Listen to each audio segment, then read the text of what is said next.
That old woman is the maid. My daughter-in-law told the grocery store clerk while I stood less than 3 feet away holding a carton of eggs in my hands. Don't bother talking to her. She gets confused easily. The young cashier froze for a second, her smile fading as she glanced at me and then back at Heather.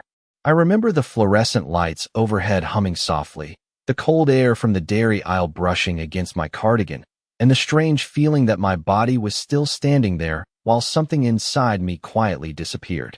I didn't say a word.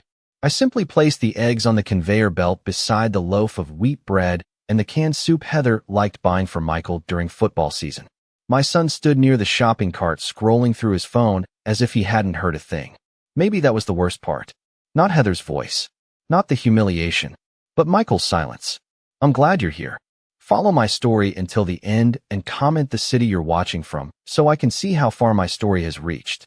The cashier cleared her throat awkwardly and scanned the groceries one at a time. Heather continued talking as though nothing unusual had happened. Michael, don't forget we still need sparkling water for Saturday, she said brightly. Your boss's wife only drinks imported brands. Michael nodded without looking up. Yeah, get 2 cases. I stood there holding my purse with both hands, staring at the small rack of candy bars beside the register. I remembered when Michael was 8 years old and used to beg me for chocolate at checkout lines exactly like this one. Back then, he would tug gently on my sleeve and smile up at me like I was the center of his whole world. Now he couldn't even look me in the eye. The cashier finally handed Heather the receipt. Have a nice day, she whispered quietly toward me when Heather turned away. I smiled at her politely. You too, sweetheart. Heather let out a small laugh as we walked toward the parking lot. Honestly, Lorraine, you should have seen your face, she said. You're too sensitive. It was a joke. I nodded slowly, even though my chest felt tight enough to crack. Of course, I answered. Softly. Just a joke. Outside, the October wind carried the smell of rain across the parking lot. The sky above us was gray and heavy, the kind of sky my late husband used to call storm-colored. Michael loaded the groceries into the back of the SUV while Heather kept talking about centerpieces for some neighborhood fundraiser she was organizing. I noticed she never once called me Mom anymore. It had become Lorraine over the years. Then eventually nothing at all. Can you sit in the back? Heather asked suddenly as she opened the passenger door. I need room for my tote bag up front. For a moment, I simply stared at her. The back seat was cluttered with Emma's soccer equipment, empty water bottles, and shopping bags from a boutique downtown. Heather sighed impatiently. Lorraine. I quietly climbed into the back without responding. Michael started the engine while sports radio filled the silence between us. As we drove home, I watched familiar streets pass through the window beside me. The dry cleaner Michael's father used every Thursday. The diner where we celebrated Michael getting into college. The church where I stood 42 years beside my husband before cancer hollowed him out little by little until all I had left were photographs and old voicemail recordings I still couldn't bring myself to delete. Heather kept talking about appearances, about guests, about what people thought, and suddenly I realized something painful. She wasn't embarrassed of me because I looked old. She was embarrassed because I reminded her that this house, this family, this comfortable life she loved so much had existed long before she arrived. I folded the grocery receipt carefully in my lap as the car moved through the cold suburban streets. No one spoke to me for the rest of the drive. Not even my son. The house was quiet when we got back, but it was not the peaceful kind of quiet I used to know when my husband was alive. Back then, silence meant comfort. Harold would sit in his recliner reading the newspaper while I cooked dinner, and every few minutes he would look up just to smile at me. Now silence felt cold, careful, like everyone inside the house was pretending to be a family instead of actually being one. Heather carried her shopping bag straight upstairs without offering to help unpack anything. Michael disappeared into his office before the front door had even fully closed behind him. I stood alone in the kitchen unloading groceries one item at a time while the refrigerator hummed softly beside me. A gallon of milk, eggs, turkey slices, sparkling water. Organic strawberries Heather insisted tasted better than regular ones. I placed everything neatly onto the shelves because that was what I always did. I kept things organized. I kept things running. Even now. Especially now. The kitchen window above the sink reflected my face faintly against the darkening evening outside. I looked older lately. Not because of wrinkles. Those had arrived years ago and never bothered me much. It was something else, something tired around the eyes, like a woman slowly fading from her own life. Upstairs, I could hear Heather laughing on the phone with one of her friends. Her voice carried easily through the vents. "I swear, she just stands there staring sometimes," she said with a laugh. "It is honestly awkward." I froze with my hand resting on the refrigerator door. Then came the softer voice of whoever she was talking to, too muffled to understand. Heather laughed again. "No, she still lives here. Michael says we cannot just throw her out." "Throw her out."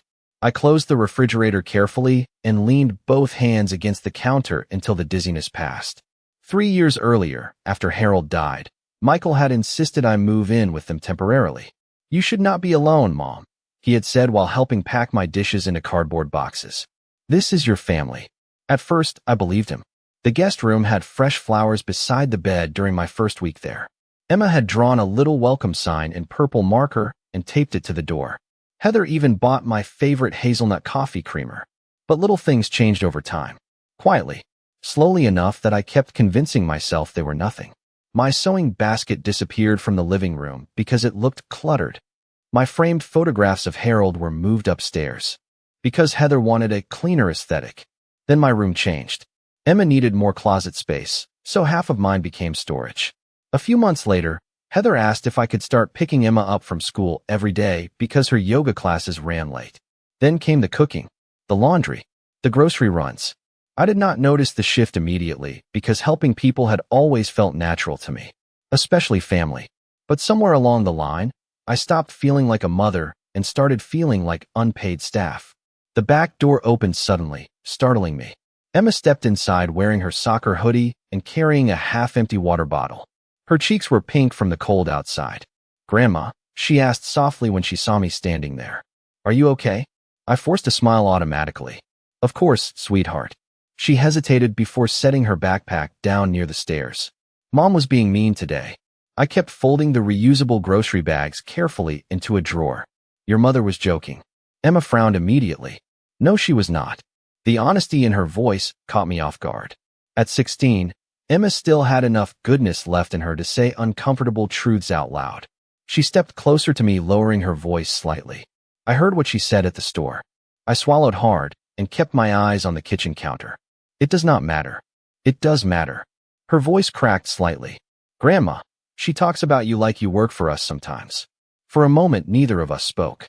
I could hear Heather walking around upstairs, cabinet doors opening and closing in the master bathroom. Normal sounds. Ordinary sounds. The kind families hear every day. Yet standing there beside my granddaughter, I realized something painful. Emma was the only person in that house who still saw me as family at all. That night, I could not sleep. The house settled around me with small familiar sounds I had known for years. Pipes creaking softly inside the walls. The refrigerator humming downstairs. Emma's bedroom door closing sometime after midnight. I lay awake staring at the ceiling while headlights from passing cars drifted across my room in pale moving shadows. Harold used to fall asleep within minutes.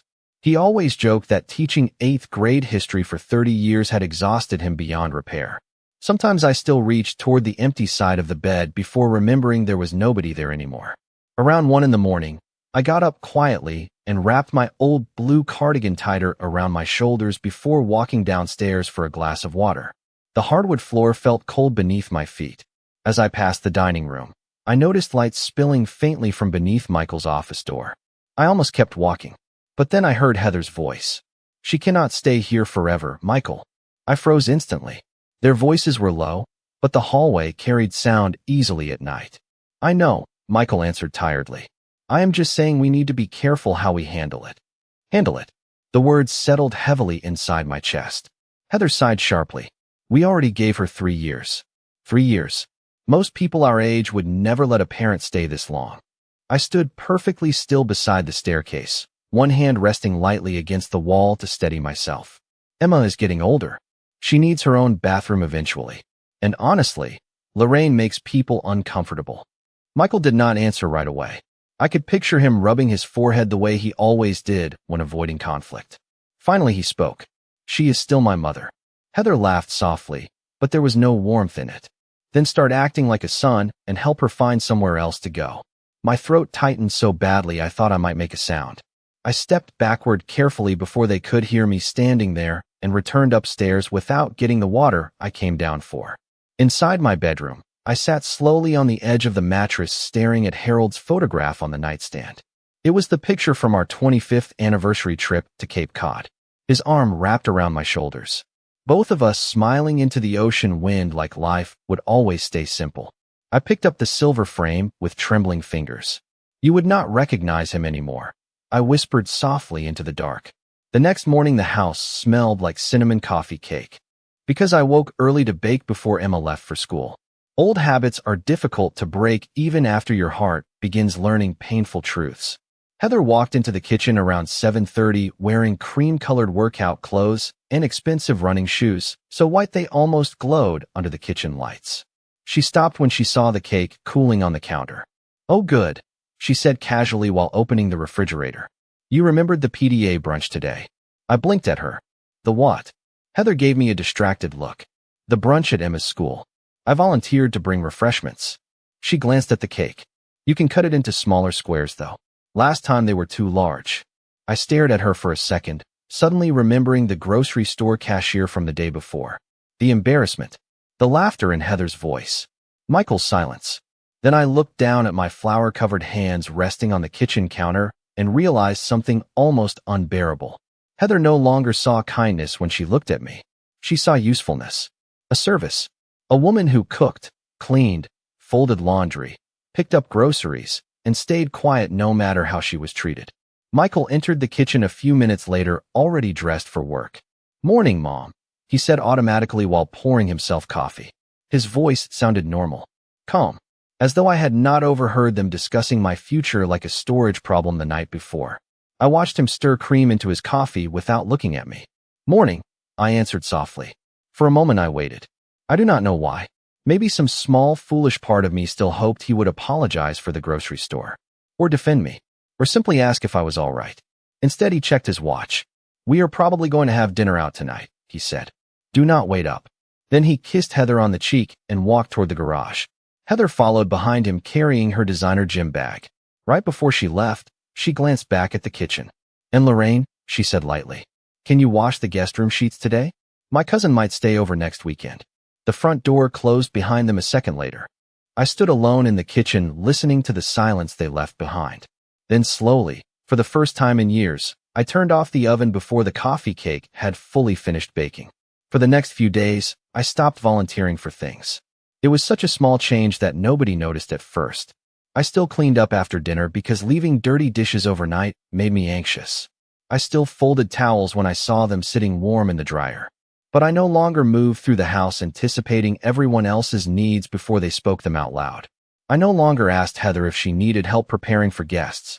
I no longer packed Emma's snacks for soccer practice unless she specifically asked me herself. And strangely, the less I did, the more clearly I began to see everything around me. Thursday afternoon rain tapped softly against the kitchen windows while I sat alone at the table drinking tea from the chipped floral mug Harold bought me during a vacation in Vermont nearly 20 years earlier. Upstairs, Heather was on another phone call. She spent hours every week discussing charity events, school committees, fitness groups, and neighborhood gossip with women who all sounded exactly alike to me. Perfect hair, perfect kitchens, perfect lives carefully arranged for social media photographs. "I just think boundaries are healthy," Heather was saying loudly enough for her voice to drift down the staircase. "Michael feels guilty because she is widowed, but honestly, Lorraine acts helpless sometimes." I stared down into my tea while steam curled quietly toward my face. Helpless. I thought about the years after Michael's father died when I learned how to manage taxes alone, repair leaking faucets, shovel snow from my own driveway during brutal January mornings, and sit through endless nights of grief without once asking anyone to rescue me. I had never been helpless, just useful. There was a difference. Later that afternoon, Emma came home from school carrying 2 heavy textbooks against her chest. "Grandma, can you help me study for history?" she asked hopefully. Before I could answer, Heather appeared at the top of the stairs. "Emma, leave your grandmother alone. She gets overwhelmed easily." Emma frowned immediately. She literally taught middle school for 30 years. Heather waved a dismissive hand. I just mean she deserves rest. Then she looked directly at me. Actually, Lorraine, did you remember to call the plumber about the upstairs sink? I realized then that Heather had mastered something dangerous over the years. She had learned how to disguise control as concern. Every insult came wrapped inside politeness. Every humiliation delivered with a smile soft enough to make you question your own pain. That evening, Michael came home carrying takeout containers from an expensive Italian restaurant downtown. Client dinner leftovers, he explained while setting the bags on the counter. Heather immediately brightened. Oh good, put mine in the oven to stay warm. Michael loosened his tie and glanced briefly toward me. There is probably enough for everybody. Probably enough. Once upon a time, my son used to bring me flowers from grocery stores just because they reminded him of spring gardens I planted when he was little. Now I was an afterthought beside leftover pasta. During dinner, Heather scrolled through photographs on her phone from the upcoming fundraiser she was organizing at the country club. I still need somebody to help serve wine during cocktail hour, she said casually before looking directly at me. Lorraine, would you mind helping? It would honestly save us money instead of hiring staff. Emma nearly dropped her fork. Mom. Heather looked annoyed immediately. What? Emma stared at her in disbelief. Grandma is not staff. The silence that followed felt sharp enough to cut glass. Michael cleared his throat awkwardly while reaching for his water. Heather forced a small laugh. Obviously she is not staff. I was joking. Emma pushed her plate away. You always say that. Then she stood up and walked upstairs before anyone could stop her. Heather's face hardened instantly the moment Emma disappeared. Teenagers are so dramatic lately, she muttered coldly. Michael kept eating without responding. I looked down at my untouched food while the room filled with the sound of silverware against plates. Nobody spoke for several minutes. Then Heather finally sighed. Honestly, Lorraine, I think Emma spends too much time around you. She is becoming overly emotional. I folded my napkin carefully onto the table beside my plate. For the first time in years, I did not apologize simply to keep peace inside the room. Instead, I stood up quietly and carried my untouched dinner into the kitchen sink. Behind me, nobody tried to stop me. And somehow, that hurt even more. The following Sunday, the house filled with the smell of roasted garlic and rosemary chicken before noon, because Heather was hosting another dinner for neighbors from the country club. She moved through the kitchen with sharp, restless energy, adjusting flower arrangements and checking her reflection in the microwave door every few minutes. I stayed mostly upstairs that morning, folding my sweaters slowly into neat stacks while rain clouds drifted low across the suburban neighborhood outside my bedroom window. Around 2 o'clock, Emma knocked softly on my door holding a mug of tea in both hands. I made this for you, she said quietly. Chamomile steam curled upward between us. Thank you, sweetheart. She stepped inside and closed the door behind her. Mom is already stressed downstairs, she whispered. She yelled because the napkins were not folded correctly. I smiled faintly. Your mother likes things perfect. Emma sat carefully at the edge of my bed. Grandma, can I ask you something? Of course. She hesitated while twisting the sleeve of her hoodie nervously around her fingers. Why do you let her treat you like that? The question settled softly into the room between us. I looked down at the tea warming my hands. Outside, rain tapped gently against the windows. Sometimes people stay quiet because they think keeping peace is the same thing as protecting love, I answered finally. Emma frowned slightly. But does Dad even notice what she does? I thought about Michael standing beside shopping carts pretending not to hear insults. Michael staring silently at his dinner plate while Heather chipped away at my dignity piece by piece. Michael overhearing everything and saying nothing. Anyway, I do not know anymore, I admitted softly. Emma looked older suddenly. Sadder somehow. Mom talks about assisted living places sometimes, she whispered. My fingers tightened slightly around the mug. What do you mean? Emma glanced nervously toward the closed bedroom door before lowering her voice even further. Last week I heard her telling Aunt Denise that this house would feel so much bigger once you moved out. For a second I could not speak. The room felt strangely still around me. Even the rain outside seemed quieter. Emma rushed forward quickly. I did not mean to upset you. No, sweetheart. I forced a calm smile onto my face. You did nothing wrong. But after she left my room a few minutes later, I sat alone staring at Harold's photograph for nearly half an hour. I remembered the day Michael was born during a snowstorm in January. Harold cried harder than I did when the nurse first placed our son into his arms. "We are going to protect him forever," he whispered back then. Funny how parenthood works. You spend decades believing protection only travels downward. You never imagine the child you protected might someday become the person you need protecting from. By 6 o'clock, guests began arriving downstairs wearing wool coats damp from rain and carrying bottles of wine Heather would later display on social media beside captions about friendship and gratitude. I stayed upstairs at first because nobody had directly invited me to dinner anyway. Around 7, Heather suddenly appeared in my doorway already dressed in a cream-colored cashmere sweater and gold earrings that caught the light when she moved. "Lorraine," she said brightly, "can you come downstairs for a minute?" I followed her quietly into the dining room where 8 guests sat laughing around the long polished table. Candles flickered softly beside crystal glasses. Heather smiled too widely the moment everyone looked toward us. "There she is," she announced cheerfully. "The woman who keeps this house running." Several people chuckled politely. One older man near the end of the table smiled kindly toward me. "You must be Michael's mother." Before I could answer, Heather laughed lightly, while pouring wine into his glass. Practically household staff at this point. More uncomfortable laughter followed. Someone looked down at their plate. Someone else reached awkwardly for bread rolls they probably did not even want. And standing there beneath the warm dining room lights, I suddenly understood something important. Humiliation only works when the other person still needs your approval. I looked around the room slowly, at Heather smiling proudly beside the expensive centerpiece I arranged that morning. At Michael sitting quietly beside her pretending not to notice my face. At Emma staring down at her folded napkin with tears gathering silently in her eyes. Then I smiled gently. "Excuse me," I said calmly. "I forgot something upstairs." Nobody stopped me as I walked away from the table. But halfway up the staircase, I heard Emma's chair scrape loudly against the hardwood floor behind me. Emma followed me upstairs that night, while voices and forced laughter continued downstairs around Heather's perfect dinner table. I could still hear silverware clinking softly against plates as I entered my bedroom and closed the door behind me. Emma stood there awkwardly near the dresser, her eyes red from holding back tears. "Grandma, I am sorry," she whispered. I sat slowly on the edge of the bed and folded my hands together in my lap. "None of this is your fault, sweetheart." She shook her head immediately. But I should have said something sooner. I looked at her then, really looked at her. She had Michael's eyes when he was young. The same thoughtful expression Harold used to call his serious face. For a moment my chest tightened with grief, so sharp it almost stole my breath. Because somewhere along the way, my son had stopped becoming the man we raised him to be. Emma sat beside me quietly. "I do not understand why Dad lets her do this." Neither did I. Not completely. But over the past few weeks, something painful had finally become clear to me.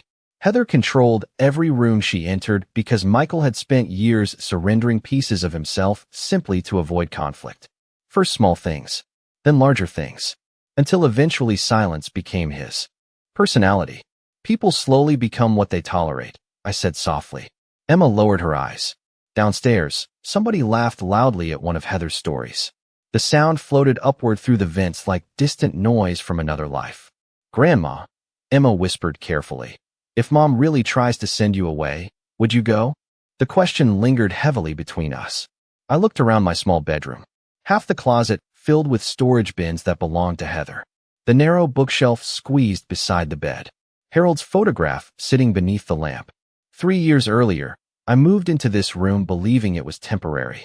Somewhere during the grief and routine and quiet humiliation, I stopped asking myself when temporary had become permanent. "No," I answered finally. "I do not think I would." Emma nodded slowly like she had been waiting for that answer. Then she surprised me. "Maybe you should talk to Grandpa's lawyer." I blinked in confusion. "What lawyer?" "Mr. Peterson. Dad mentioned him last month after Mom kept talking about remodeling the house." My heart skipped once painfully against my ribs. Harold's lawyer. I had not spoken to Arthur Peterson since shortly after the funeral. Back then I could barely sit through paperwork without crying into tissues while Arthur patiently explained estate documents I could hardly focus on. Why would Michael mention him? Emma shrugged uneasily. "I do not know exactly. But Mom was asking about property stuff." "Property stuff?" I smiled faintly despite myself.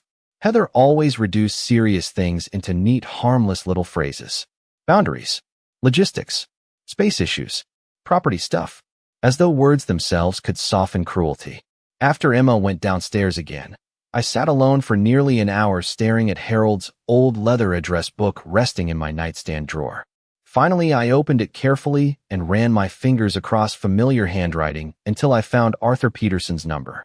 The next morning, after everyone left the house, I called him from the kitchen phone while rain drizzled softly against the windows outside. "Lorraine." Arthur sounded genuinely surprised. "It has been a long time." "Yes," I answered quietly. "Too long." We spoke for almost 40 minutes. Mostly small things at first. Health, retirement, weather. Then finally, I asked the question that had been sitting heavily inside my chest since Emma mentioned his name. "Arthur," I said slowly, "when Harold died, did he leave anything unresolved regarding the house?" Silence filled the line for a second.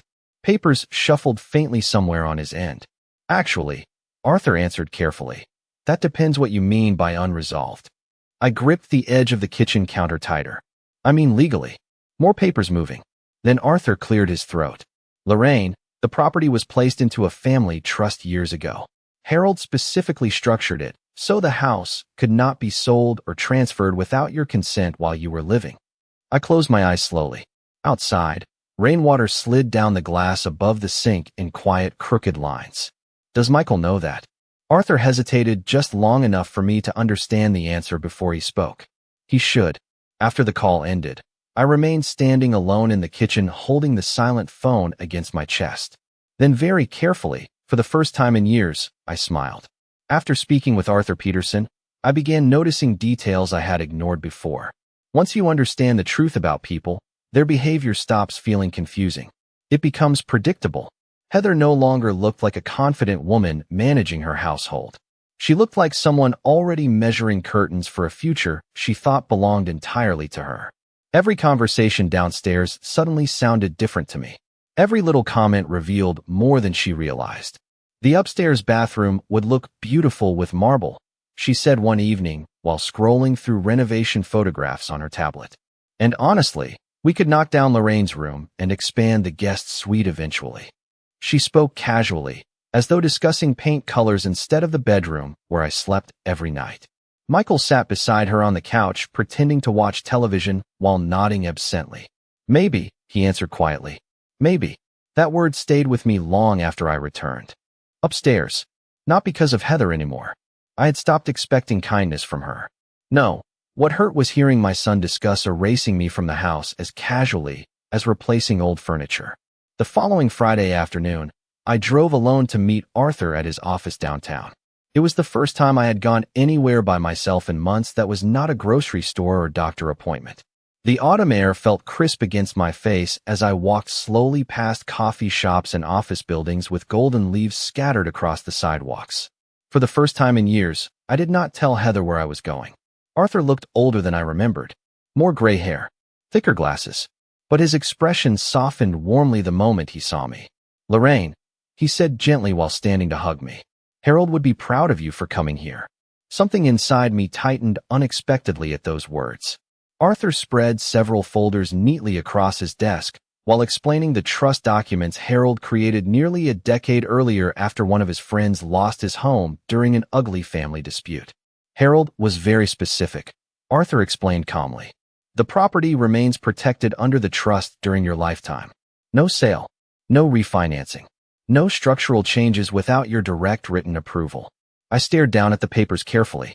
Harold's signature appeared at the bottom of several pages in familiar dark blue ink. Steady handwriting, careful handwriting.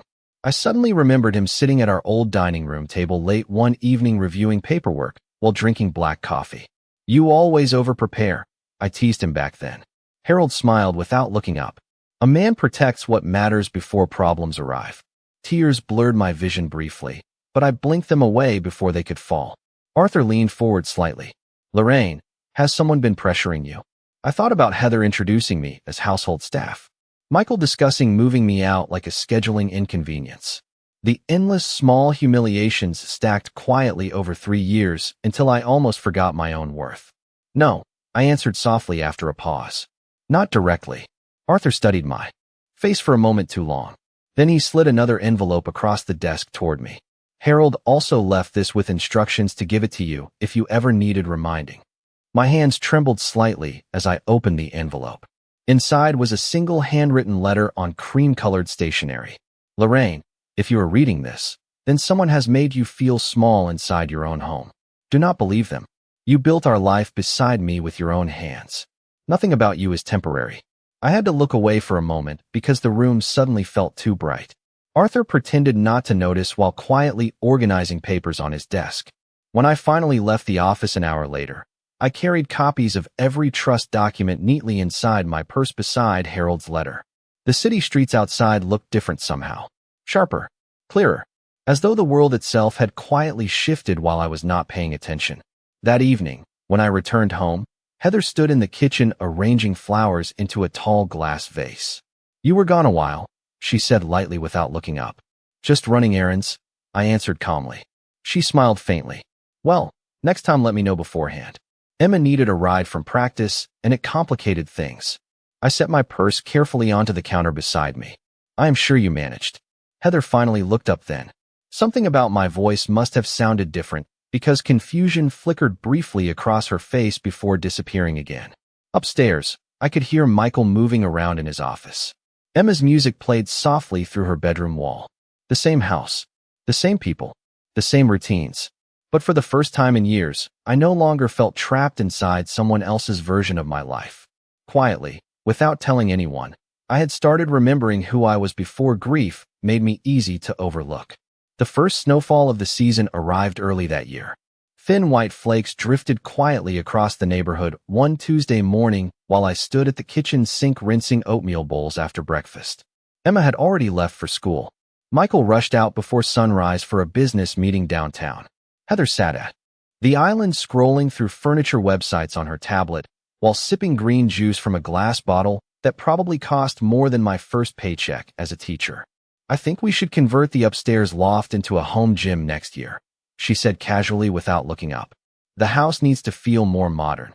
I dried my hands carefully with a dish towel. It is a beautiful house already. Heather gave a small distracted smile. It could be if we stopped holding on to outdated things. Outdated things. Her eyes flicked briefly toward me when she said it. Just long enough. I folded the dish towel slowly and placed it beside the sink without answering. These days silence no longer felt like surrender. It felt like observation. Around noon, Heather left for lunch with friends at the country club, and the house finally became quiet enough for me to think clearly. I carried a storage box down from the top shelf of my closet and placed it gently on the bed. Inside were pieces of my old life I had almost forgotten existed. Harold's fountain pen, teaching awards from the school district, vacation photographs from Cape Cod and Vermont, a small velvet jewelry box holding the pearl earrings Harold gave me during our 30th anniversary dinner.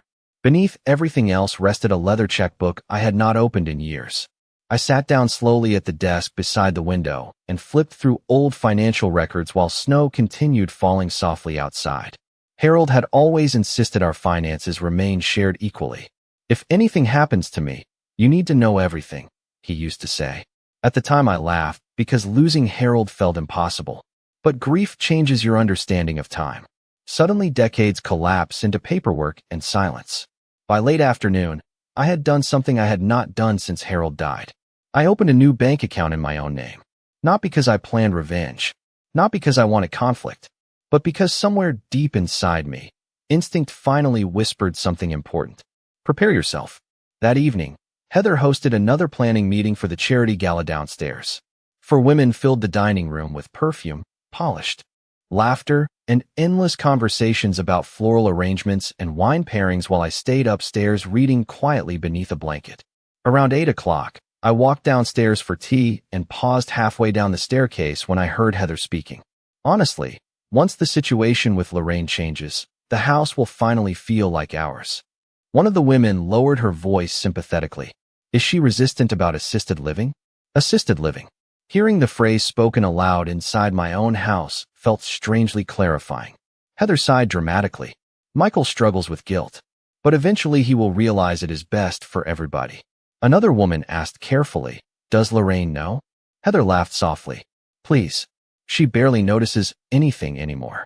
I remained perfectly still on the staircase while their voices continued floating through the dining room below me.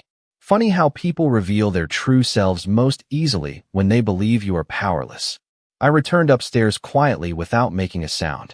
Later that night, after the guests left and the house fell silent again, there was a soft knock at my bedroom door. Emma stepped inside carrying folded laundry against her chest. "Grandma," she whispered, "can I stay here for a little while?" I moved aside so she could sit beside me on the bed. Her eyes looked swollen from crying. "Mom was talking about nursing homes again," she admitted shakily. "I told Dad it was wrong, but he just kept saying everybody needed to calm down." Calm down. Another harmless phrase people use when they want discomfort to disappear without changing anything. Emma leaned her head gently against my shoulder. "I do not want you to leave." I wrapped my arm around her carefully and stared out the bedroom window where snow covered the backyard in soft white silence. "Sweetheart," I said quietly after a long pause, "sometimes people only realize what they had after they stopped seeing it every day." Emma looked up at me in confusion, but I only smiled softly and tucked a loose strand of hair behind her ear. Because for the first time since Harold died, I had already begun making plans no one else in that house knew about. 2 weeks before Christmas, I left the house before sunrise while everyone was still asleep. Snow covered the neighborhood in a thin layer of white, soft enough to silence footsteps as I carried 2 suitcases carefully toward the taxi waiting at the curb. The cold morning air stung my cheeks, but for the first time in years, breathing felt easy. I paused once beside the mailbox at the end of the driveway and looked back at the house. The kitchen light was still on from where Heather forgot to switch it off the night before.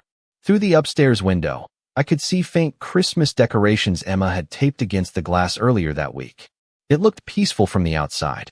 Families often do. Inside the front hallway, I had left my house key beside a folded letter addressed to Michael. Not angry, not dramatic, just honest. I wrote that I loved him enough to stop allowing him to watch me disappear. I wrote that grief had made me quiet, but not weak. And finally, I wrote something Harold used to say whenever Michael avoided difficult conversations as a boy. Silence is still a choice. Arthur Peterson handled the rest exactly as promised. By noon that same day, Michael received copies of the trust documents through certified delivery at his office downtown. Heather apparently opened the envelope first because my phone began ringing shortly after 1 o'clock. I watched the screen light up again and again while sitting beside the window inside a small coastal and nearly 3 hours away from the city. Heather called 6 times. Michael called twice. I answered neither. Outside, gray winter waves rolled steadily against the shoreline while seagulls drifted low over the water. Harold and I used to visit this town every anniversary before life became too busy and eventually too fragile. The inn owner, an older woman named Diane, brought fresh coffee to my room that afternoon and smiled warmly when she noticed me staring at the ocean. "Beautiful place to start over," she said casually. Start over. The words felt strange at 69 years old, yet somehow comforting too. That evening, Emma finally called. I answered immediately. "Grandma." Her voice cracked with relief. "Are you okay?" "I am all right, sweetheart." In the background, I could hear chaos inside the house. Heather speaking loudly. Doors opening and closing. Michael trying unsuccessfully to calm everyone down. "Mom is furious," Emma whispered. "Dad looks sick." I closed my eyes briefly and listened to the ocean outside my window. "And you?" I asked softly. Emma hesitated. "I miss you." Tears filled my eyes then, but this time they did not feel humiliating. They felt clean somehow. Honest. "I miss you too." The next morning, Michael finally reached me. His voice sounded older than it had just days earlier. "Exhausted." "Mom," he said quietly the moment I answered. "Why did you leave without telling us?" I stared out toward the frozen shoreline outside my window before answering. "Because nobody heard me when I stayed." Silence filled the line. Real silence this time. Not avoidance. Not distraction. Pain. Heather did not understand the trust, he admitted eventually. She thought. He stopped speaking. "I know what she thought," I answered gently. Michael exhaled shakily. "Mom, I never wanted you to feel unwanted. I thought about grocery stores. Dinner parties." The word staff spoken across polished tables while strangers looked away awkwardly. I thought about every moment he chose comfort over courage. "But I did feel unwanted," I said softly. "For a very long time." He began crying quietly then, and hearing it hurt more than I expected. Because despite everything, he was still my son. The little boy who once brought me dandelions from the backyard believing they were beautiful flowers. "Can you come home?" he whispered finally. I looked around the small room with its knitted blankets and peaceful ocean view. Harold's letter rested folded carefully beside my coffee cup. Downstairs, Diane was probably baking blueberry muffins for guests exactly like she did every morning. And for the first time in years, nobody here expected me to earn my place through service. "I do not think that house is my home anymore," I answered quietly. Another long silence followed. Then Michael whispered the words I should have heard years ago. "I am sorry, Mom." I closed my eyes, slowly while tears slipped silently down my cheeks. Outside, snow continued falling softly over the shoreline as the tide carried winter waves endlessly toward land. "I know," I said gently, "but some apologies arrive after the damage has already settled into the wall."